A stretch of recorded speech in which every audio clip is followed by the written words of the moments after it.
En este tema, en el tema 1, hemos visto la literatura del siglo XIX. Y dentro de la literatura del siglo XIX hemos hablado de la literatura que triunfa en la primera mitad del siglo XIX, que es la del romanticismo, y de la literatura que triunfa en la segunda mitad del siglo XIX, que es el realismo.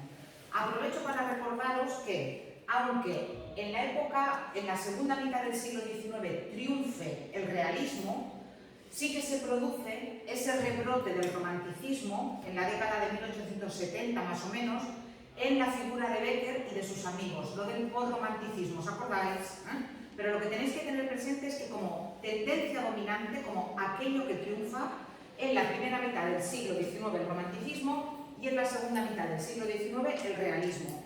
Y siguiendo algo que pasa habitualmente en la literatura, nos vamos a encontrar con que el romanticismo y el realismo van a ser como dos polos opuestos. Yo os dije que muchas veces en la literatura lo que nos encontramos es lo que se llama el movimiento pendular. Si ahora se lleva esto, en el movimiento siguiente se va a llevar algo completamente contrario. Esto está agotado y entonces completamente contrario. Yo pongo siempre el ejemplo muy tonto de los vaqueros, pero me entendéis. Un año se llevan pitillo y al año siguiente se lleva pata de elefante. Un año se llevan bajísimos de cintura y el otro año se llevan por debajo de la axila. Entonces, en literatura pasa lo mismo, o sea, en las artes en general pasa lo mismo. Y el romanticismo va a ser un movimiento literario hijo de la Revolución Francesa, y ese movimiento literario va a estar basado fundamentalmente en la subjetividad.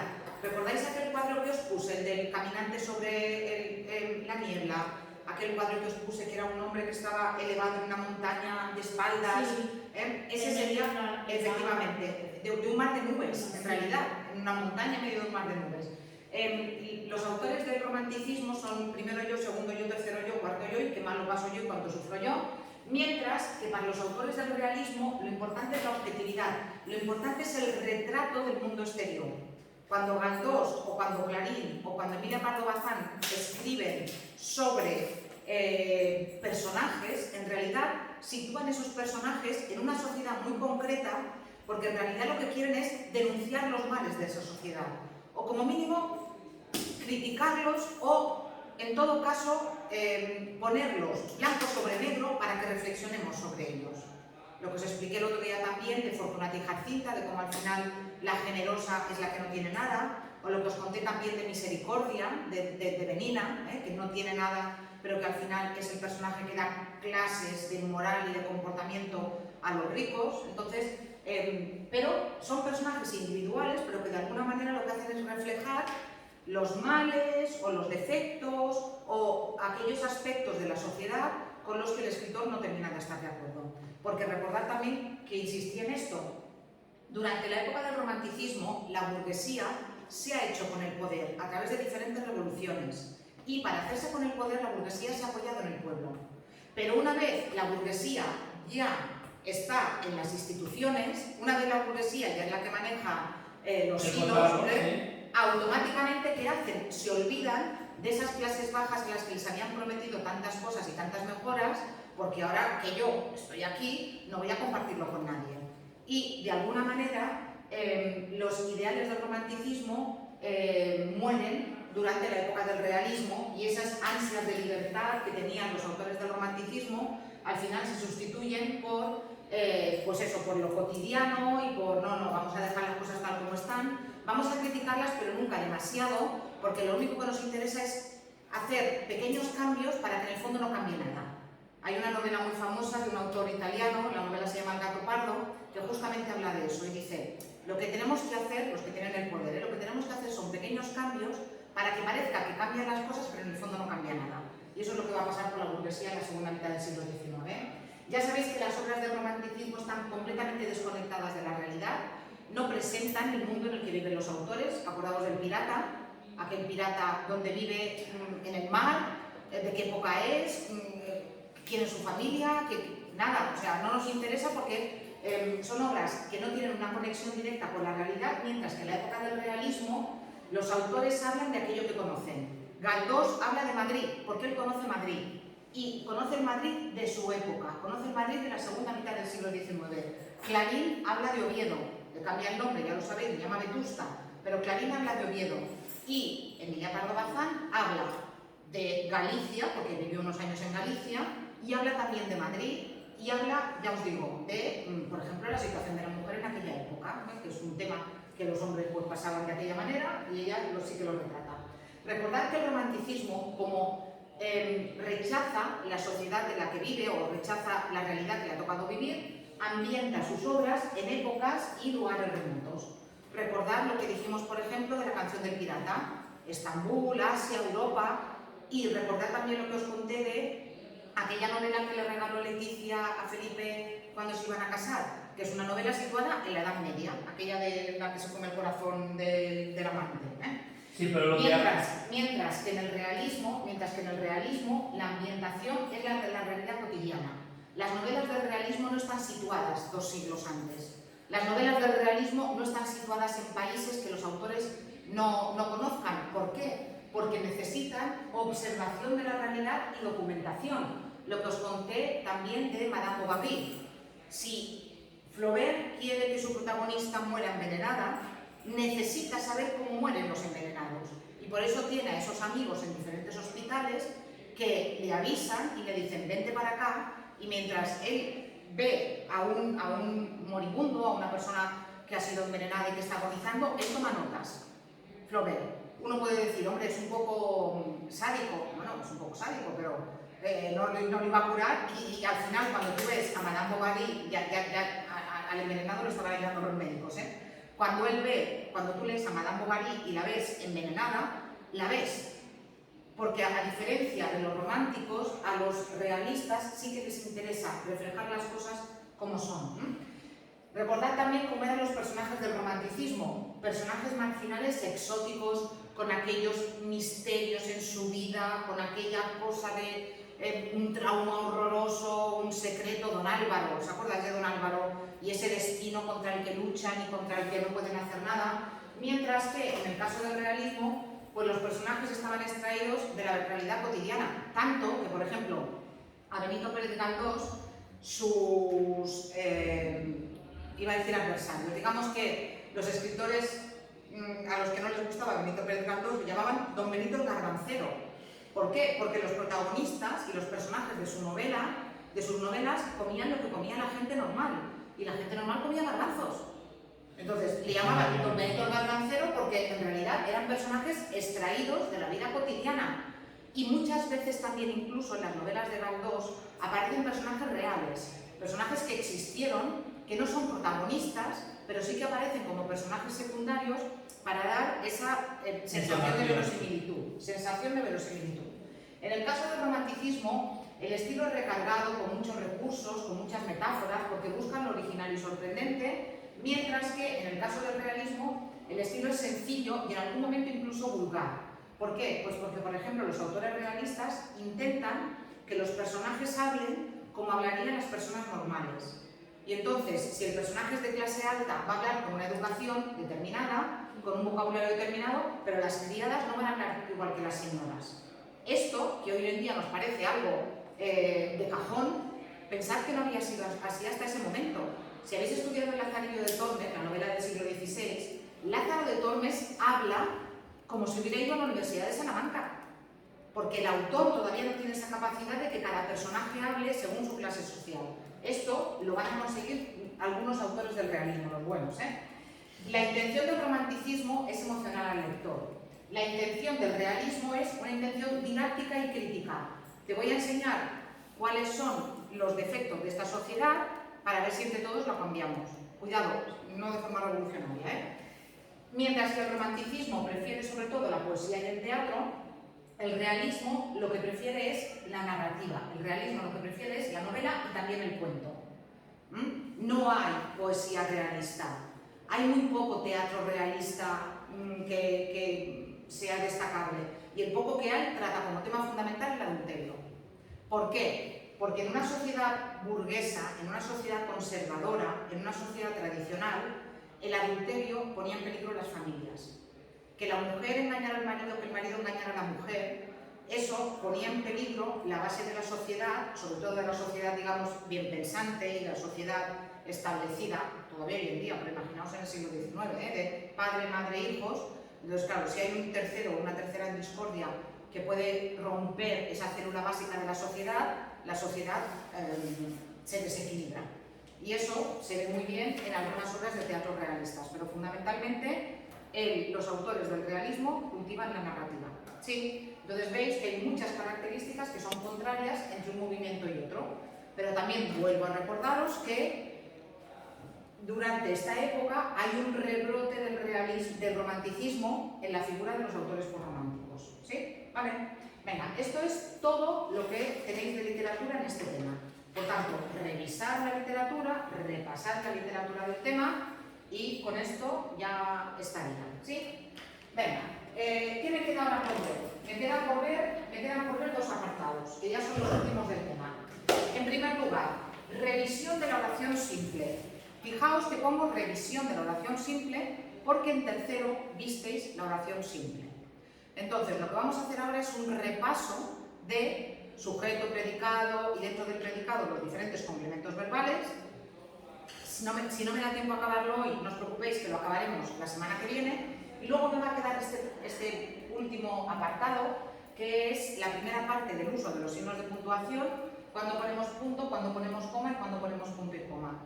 Esto normalmente lo empezaba más tarde, pero he visto en vuestros escritos, que ya lo vi el año pasado también, que tenéis muchos problemas a la hora de puntuar los textos. De comas que sobran, comas que faltan, puntos que sobran, puntos que faltan.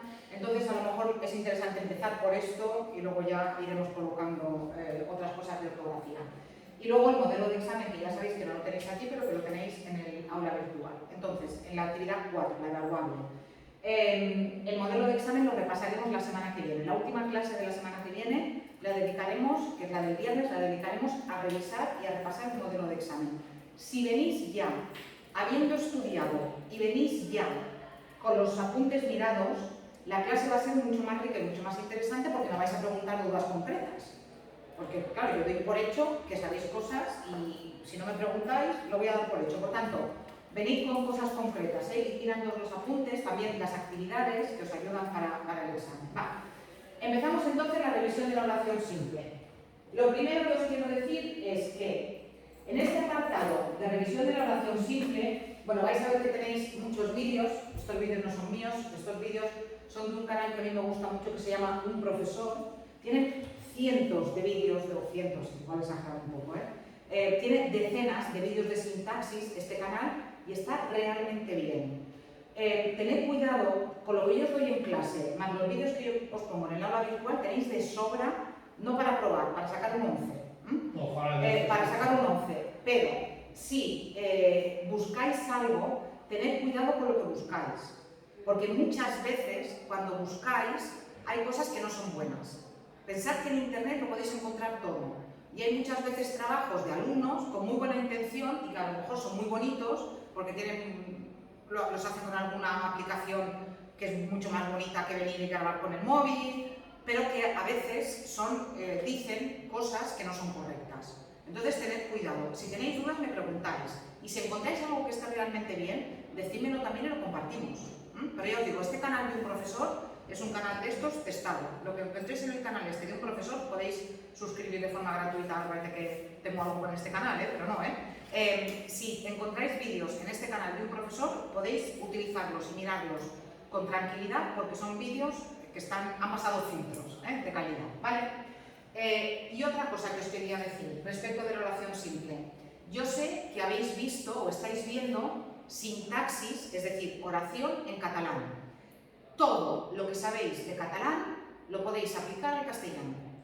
Y lo que os voy a enseñar yo de castellano lo podéis aplicar al catalán.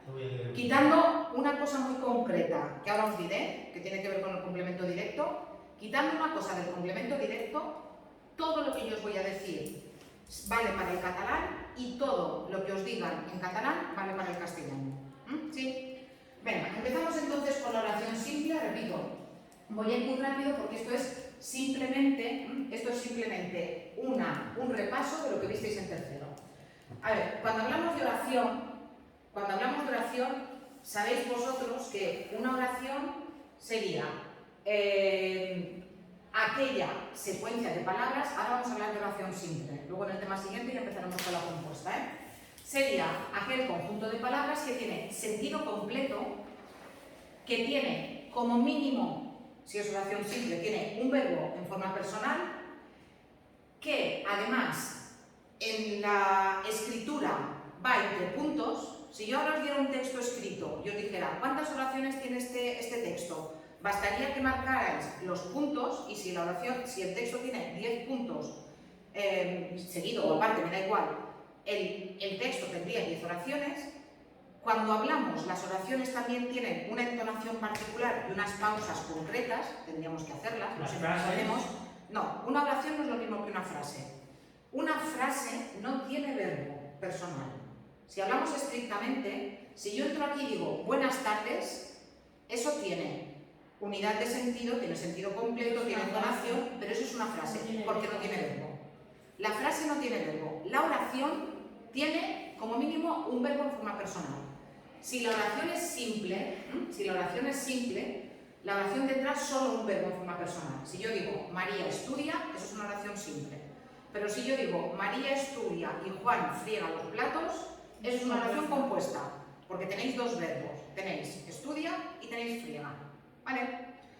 Bueno, si yo tengo una oración, no hablo de frases, si yo tengo una oración se puede decir que la oración es la suma de un sujeto más un predicado. ¿Por qué digo que se puede decir? Porque hay oraciones que no tienen sujeto. Tenéis que tener cuidado, porque las oraciones que tienen sujeto elíptico o omitido tienen sujeto. Si yo digo tengo hambre, esa oración tiene sujeto. Porque es yo. Por tanto, la oración que tiene un sujeto elíptico o omitido es una oración que tiene sujeto. Esto de aquí no tendría que estar. Es una oración que tiene sujeto. Me refiero que el corchete este va para el sujeto, para decir que la oración de sujeto elíptico o omitido normalmente la marcamos entre corchetes o entre paréntesis. ¿Me explico? Si yo digo tengo hambre, y yo os digo, ¿cuál es el sujeto de tengo hambre? Yo. Vale. ¿Sí? Y lo pondréis entre corchetes o entre paréntesis, pero esto es una oración que tiene sujeto. Pero fijaos, por ejemplo, en una oración como llueve. Llueve es una oración. Tiene entonación, va entre puntos cuando yo escribo, tiene una pausa a la hora de hablar, tiene un verbo en forma personal, es una oración. Ya sabéis que las oraciones pueden estar formadas solo por un verbo. El verbo es la palabra más importante de la oración siempre. Claro, ¿cuál es el sujeto aquí? No es personal. No es personal. Esta oración ni tiene sujeto ni se le puede poner. Por tanto, este tipo de oraciones que ni tienen sujeto ni se les puede poner sujeto, se dice que son oraciones impersonales y se marcan normalmente con el símbolo de conjunto vacío, como en matemáticas. Este símbolo así os suena, este símbolo, soy de otra generación y ya no sé hacer teoría de conjuntos. Bueno, en cualquier caso, las oraciones impersonales no tienen sujeto ni lo pueden llevar. En castellano y en catalán, porque por ejemplo en inglés todas las oraciones tienen que llevar sujeto. En inglés no puedes decir rains, tienes que decir it rains. ¿Por qué? Porque los verbos en inglés tienen tan poco sentido, tienen tan poca flexión, que un verbo en inglés puede ser yo, tú, nosotros, vosotros o ellos, y hay que marcar qué persona es. ¿Y cómo se marca qué persona es? Con el sujeto. Si yo en inglés tengo, por ejemplo, yo qué sé, it, ¿sí? Yo le tengo que poner un sujeto. Tengo que saber si es I, si es you, si es they, si es we. Lo único que no me sirve es he o she, porque en este caso ya sería él. ¿Sí? En castellano esto no pasa, igual que en catalán. ¿Por qué? Porque el verbo nos dice si es primera persona, segunda, tercera, si es pasado, presente, futuro, si es singular o plural. Si yo digo llovió, yo sé que es ayer y yo sé que es una tercera persona, pero es una tercera persona impersonal. No puedo decir él llovió o ella nevó. Por tanto, en ese caso me encontraría con oraciones que estarían formadas solamente por un predicado. Repito, estas oraciones que tienen sujeto y predicado o que tienen sujeto elíptico, es decir, que yo le puedo escribir el sujeto, son oraciones que tienen sujeto y predicado y se dice que son oraciones bimembres, que tienen dos miembros. Mientras que las oraciones que solamente tienen predicado, que no tienen sujeto, son oraciones impersonales. ¿Vale? Todo esto, repito, es fácil, además es igual en catalán, esto lo habéis visto en catalán, ¿verdad? ¿A que sí que lo habéis visto en catalán? Sí. Pues entonces, más Pues fácil. no falla ninguna. Más fácil imposible. ¿Veis? Las tenéis aquí también. Las oraciones impersonales son las que no tienen sujeto. Si fuerais clicando aquí veréis que se os despliegan siempre páginas, mejor dicho, se os despliegan enlaces a otras páginas donde se explica todo esto. Si se quiere encender esto, ¿vale? ¿Lo veis? Aquí os va explicando apartado por apartado. Yo os voy a pedir análisis, os voy a pedir identificación, pero no análisis. Nunca. No.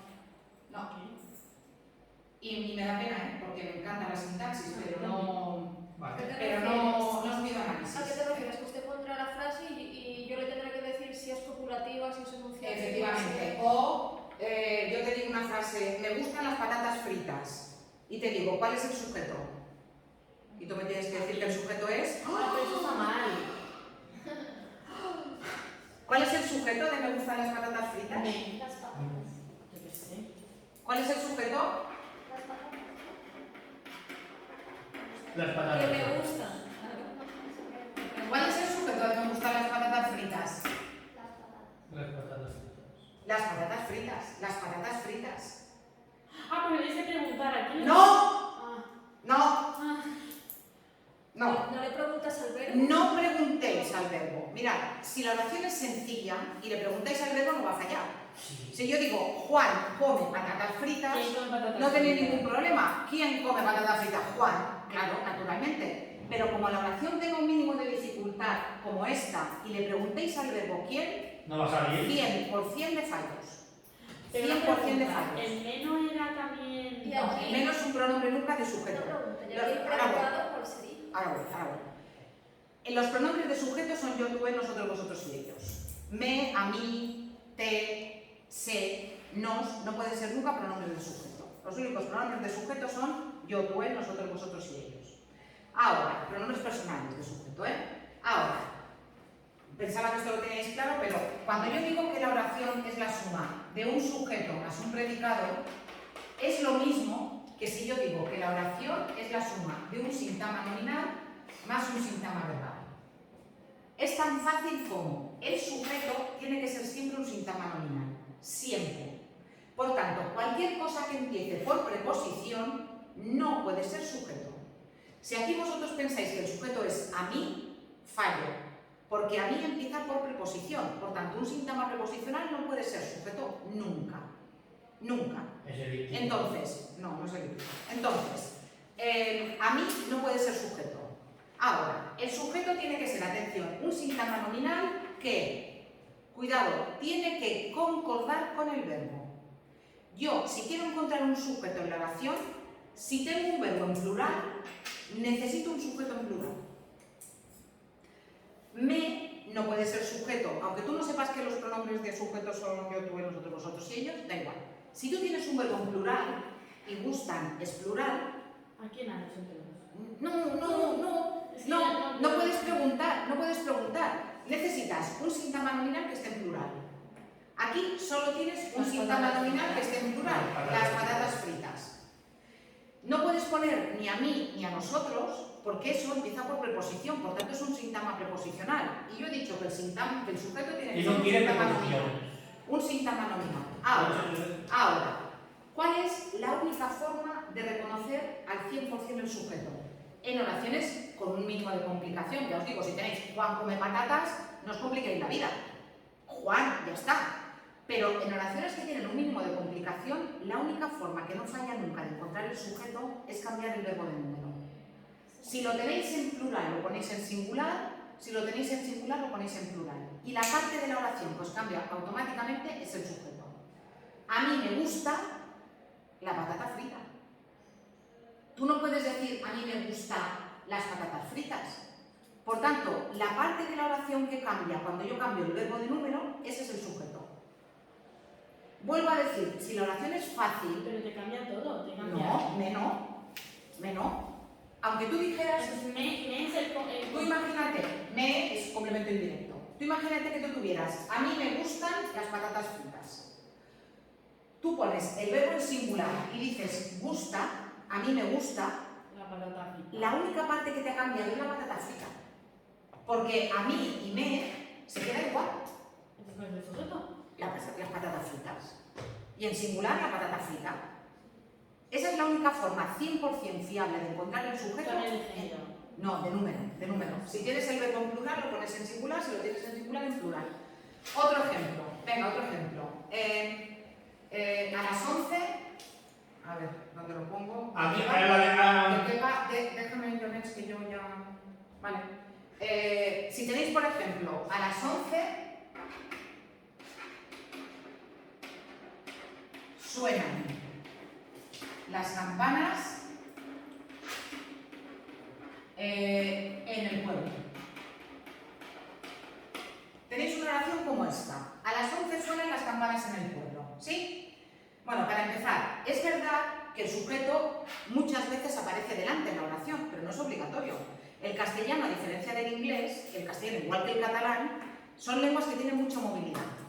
En castellano me puedo encontrar el sujeto en medio, al principio o al final. En Bilbao nació mi padre. Mi padre es el sujeto y lo pongo al final. Lo puedo poner al principio. Mi padre nació en Bilbao. Puedo decir, nació en Bilbao mi padre. Nació mi padre en Bilbao. Puedo cambiar el sujeto y en castellano puedo tener el sujeto delante o el sujeto detrás. Entonces, claro, yo tengo, a las 11 suenan las campanas en el pueblo. A lo mejor el cuerpo me dice, el sujeto es lo que va delante. Pero claro, a las 11 no puede ser sujeto porque empieza por preposición. Por tanto, a las 11 seguro que no puede ser sujeto. Vale, pues si a las 11 no, voy a decir que el sujeto es en el pueblo. Las campanas No. en el pueblo. En el pueblo no Campanas puede en ser, el pueblo. en el pueblo no puede ser sujeto, en el pueblo no puede ser sujeto porque empieza por preposición y además está en singular y tengo aquí un plural. Vale. Por tanto no puede ser sujeto. Solo las campanas. Las campanas, solo las campanas. Solo las campanas. En Solo el las caso de que te campanas. pusiera las campanas en En el los pueblo, ya pueblos. está. Lo pondría Ya está. regular. No, no. No, ¿sabéis por qué? Por saber. ¿Sabéis por qué? Si tú tuvieras a las 11 suenan las campanas del campanario, todo eso sería el sujeto. Y si fuese en los pueblos, Te daría igual. En los pueblos aquí es un circunstancial de lugar. ¿Y por qué sé que es un circunstancial de lugar y que no va con el sujeto? Porque tiene movilidad. Yo puedo decir, en el pueblo a las 11 suenan las campanas. Mientras que si tuviera las campanas del campanario, no podría decir del campanario a las 11 suenan las campanas. Sería rarísimo. O soy una poeta o no lo diría. Entonces, Aquí sí lo puedes pasar al principio. claro, por eso no va con el sujeto, por eso es un circunstancial. Entonces, vamos a centrarnos en el sujeto. No, dime, ¿por qué? ¿Me has preguntado por qué? Por lo que te he dicho. No lo he Si entendido. si el sujeto fuera las campanas en el pueblo, sería un pack. Y yo no podría mover en el pueblo. Tú piensas que si en lugar de tener las campanas en el pueblo tuviera las campanas del campanario, eso sí que es un pack. Y si yo lo muevo todo, si yo lo muevo todo, las campanas del campanario. suenan a las 11. Efectivamente. Vale. Pero aquí, como en el pueblo lo puedo poner delante o lo puedo poner detrás, no va por las campanas. Aquí el sujeto es las campanas. De todas formas, si me pusieran las campanas en el pueblo, os lo pondría medio bien. Porque habríais visto lo que me interesa, que el sujeto es las campanas. Fijaos, si en lugar de poner las campanas yo dudo, ¿cuál es el sujeto aquí? Lo que hago es lo que os he dicho antes. Pongo el verbo, como aquí lo tengo en plural, lo pongo en singular. A las 11 suena la campana. A las 11 suena la campana. La parte de la oración que me ha cambiado es el sujeto. Y lo que no es sujeto es predicado a los dos lados, que antes me lo habíais preguntado. Este sería el sujeto y esto sería el predicado. ¿Y os acordáis de lo que os he dicho? Es lo mismo decir que la oración es la suma de un sujeto y un predicado que decir la oración es la suma de un sintagma verbal, de un sintagma nominal más un sintagma verbal. El sujeto es siempre un sintagma nominal y el predicado, ¿sí?, Un verbal. es siempre un sintagma verbal. Para que me entendáis, Sintagma es la clase y sujeto es la función. Es como, esto es una mesa, sirve para escribir. Por tanto, esto es una mesa, sirve para escribir. Luego ya veréis que los diferentes sintagmas pueden servir para más cosas aparte de para el sujeto y el predicado. ¿Sí?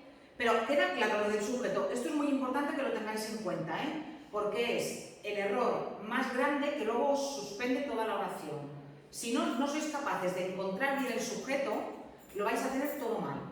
Eso es lo básico. Entonces, por favor, importantísimo, repito y no me canso, si tenéis algo que empieza por preposición, no puede ser sujeto. No puede ser sujeto. ¿Sí? Si empieza por preposición, no puede ser sujeto. El sujeto tiene que ser sí o sí un sintagma nominal. Dime. Que si tú, por ejemplo, dices, a las 11 suena en el pueblo, te preguntas el qué y ahí tienes el sujeto, entiendo, ¿no? Porque algo tiene que sonar. Ya, pero yo ya os he dicho, mirad lo de las patatas fritas. A mí me gustan las patatas fritas. A mí, lo que dicen, y lo que me explicaron a mí, hasta que luego ya me lo explicaron bien, a mí lo que me explicaban era que para encontrar el sujeto tenía que preguntarle al verbo quién. Claro, pero si yo, a mí me gustan las patatas fritas, le pregunto al verbo quién, A mí. pues eso no es el sujeto, eso está mal. Eso no es el sujeto, por eso os digo que, primero, en todo caso, nunca jamás le podéis preguntar a quién para encontrar el sujeto. En todo caso sería preguntar quién. Pero eso ya, tú ya das por supuesto que te va a responder bien y tú ya das por supuesto que el sujeto es una persona. Pero es que el sujeto puede ser una cosa, Pues en las campanas.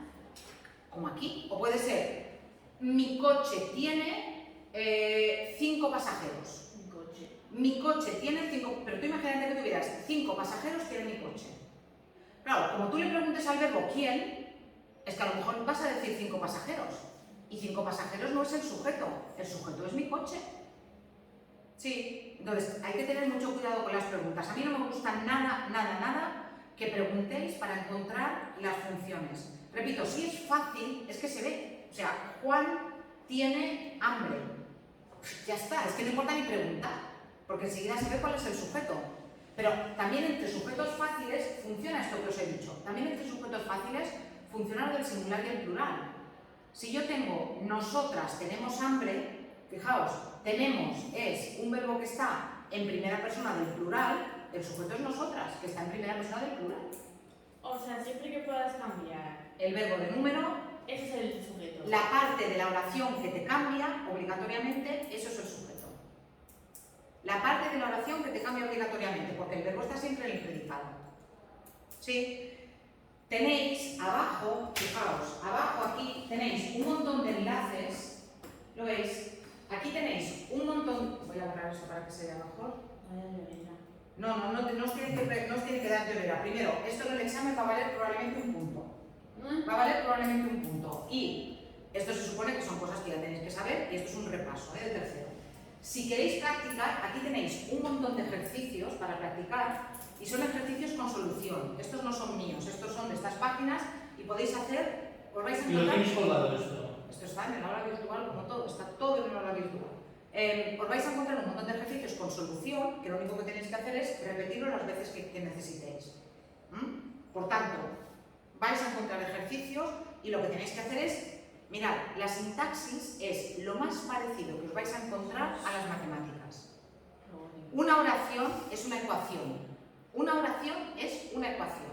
Igual que la ecuación tiene sus reglas y lo que aquí está sumando yo lo paso aquí restando, lo que está aquí multiplicando lo paso aquí dividiendo, las x van a un lado, lo que no son x van a otro. Igual que las ecuaciones tienen sus reglas, las oraciones tienen sus reglas. Y una regla básica es, el sujeto es un sintagma nominal, siempre. Por tanto, lo que tenéis que hacer es buscar un sintagma nominal que pueda hacer de sujeto. Y ese sintagma nominal concuerda con el verbo. Si yo tengo un verbo en plural, necesito un sujeto en plural.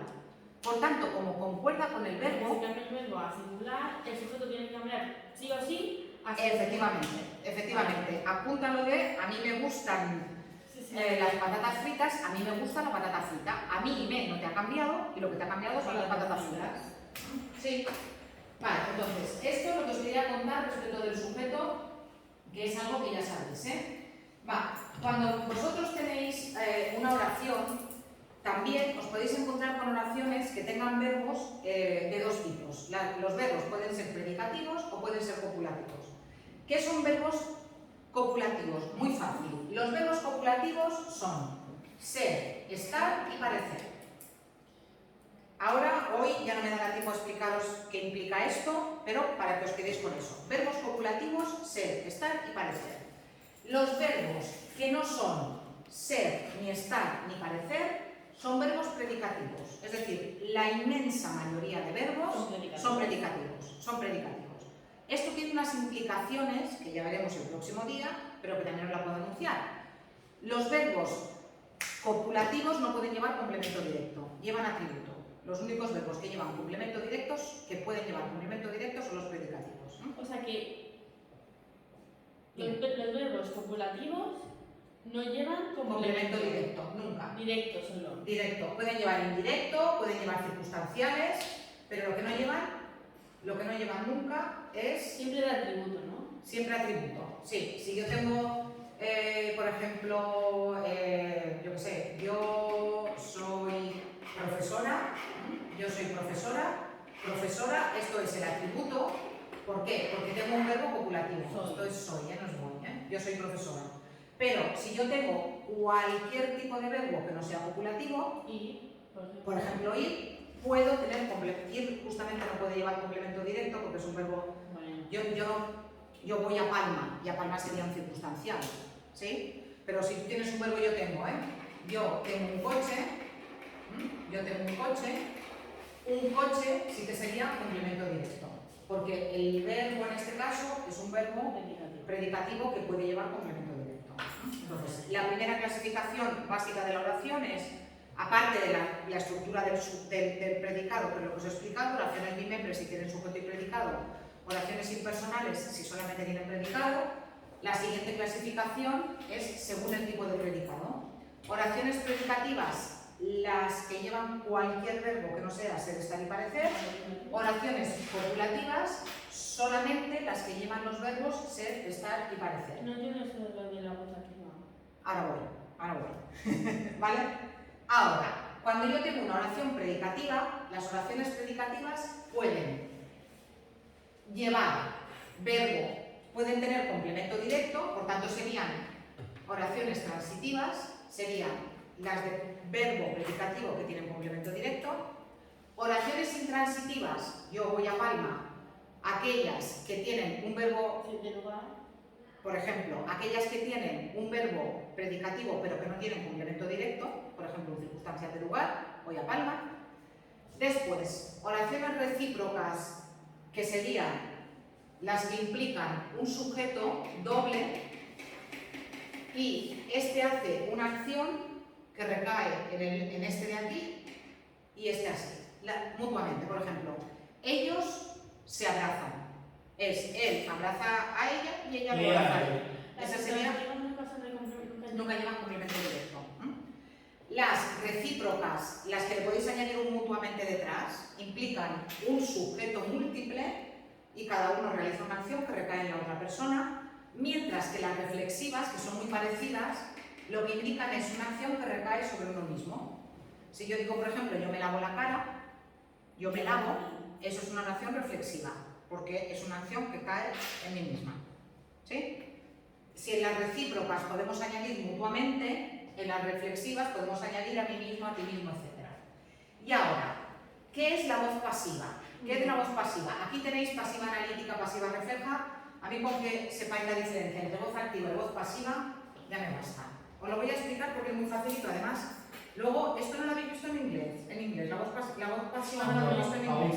Vale, pues cuando la veáis, si la entendéis bien, en castellano o en catalán, que funcionan igual, ya veréis cómo resulta más fácil. Mirad, en la voz activa, el sujeto es el que realiza la acción. Si yo digo, los bomberos apagan o apagaron, ¿sí?, el fuego. Los bomberos apagaron el fuego. Esta oración, que vosotros podéis decir, es una oración normal, ¿vale? Es una oración activa. En las oraciones activas, el sujeto es el que realiza la acción. Aquí, ¿quién está realizando la acción de apagar el fuego? Los bomberos. Los bomberos. Si vosotros tenéis una oración activa que tiene complemento directo, se puede convertir en una oración pasiva. ¿De qué manera se convierte en una oración pasiva? Con esta estructura, que es una estructura cruzada. Ahora lo entenderéis, en el ejemplo lo vais a ver clarísimo. El fuego se apagó por los bomberos. Fue apagado, fue apagado. Tú estás haciendo la pasiva refleja, que es también una pasiva, pero es más complicada, ¿eh? El fuego fue apagado por los bomberos. Esto lo habéis visto alguna vez, ¿eh? Seguro que esto... Ah, por los bomberos. Bueno, aquí quiero escribir por los bomberos, pero... No, a lo mejor no te llega la pantalla. El boli se resiste, ¿eh? Va, pero me entendéis, ¿verdad? Fijaos, en la oración activa, el sujeto realiza la acción. Aquí, ¿quiénes están apagando el fuego? Los bomberos. Mientras que en la oración pasiva, los que realizan la acción no son el sujeto. El sujeto es un sujeto que se llama sujeto paciente porque realiza la acción el complemento agente. Los bomberos son el complemento agente. No os asustéis por los complementos, que la semana que viene los veremos todos, ¿eh? Los tenéis aquí y los veremos todos, sí, antes del examen, ¿eh? Pero déjame que termine con esto y así ya me liquido lo de las oraciones predicativas. O sea, el fuego aquí sería el sujeto. Sería el sujeto paciente, se llama sujeto paciente. ¿Por qué se llama sujeto paciente? Porque no actúa, no hace nada, sino que espera a que alguien haga algo. ¿Quién? El complemento agente, que en este caso son los bomberos, por los bomberos. El complemento agente en las oraciones pasivas siempre empieza por por. El expediente fue abierto por el profesor. La puerta fue cerrada por el viento. Yo qué sé, la multa será recurrida por el alumno. ¿Sí? Las activas, repito, son las normales, aquellas en las que el sujeto realiza la acción. En el caso de las pasivas, el sujeto no realiza la acción, sino que el sujeto recibe una acción que realiza el complemento agente. Haceos la estructura esta en cruz y lo veréis mucho más claro. Hola, la semana que viene, ¿qué haremos? Terminaremos con esto, veremos los tipos de oraciones según la actitud del hablante, que son muy fáciles, y luego veremos los diferentes elementos de la oración. Ya hemos visto el sujeto, pero iremos viendo los complementos de la